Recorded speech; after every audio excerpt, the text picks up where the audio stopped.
The fairest enemy and noblest friend असं छत्रपती शिवाजी महाराजांबद्दल ब्रिटिशांचे दुसरे गव्हर्नर जेरार्ड ऑन्जर म्हणतात. चला तर याबद्दल सविस्तर जाणून घेऊया. वेलकम टू 30 दिवस 30 शिवगोष्टी.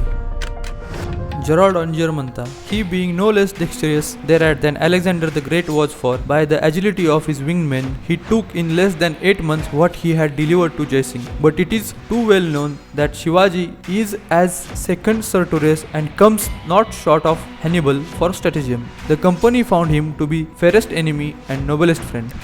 याचा अर्थ असा होतो की छत्रपती शिवाजी महाराज हे अलेक्झांडर द ग्रेट इतकेच कुशल आहेत. आपल्या चपळ माणसांच्या साह्याने त्यांनी 8 महिन्यापेक्षा कमी कालावधीत जयसिंगाकडे दिलेले सर्व प्रदेश पुन्हा जिंकून घेतले. हे सर्वश्रुत आहे की छत्रपती शिवाजी महाराज हे दुसरे सर्टोरियसच आहेत आणि रणनीती व डावपेचांमध्ये ते हनिबलपेक्षा कमी नाही. कंपनीने त्यांना सर्वात न्यायी शत्रू आणि सर्वात उदात्त मित्र असे मानले.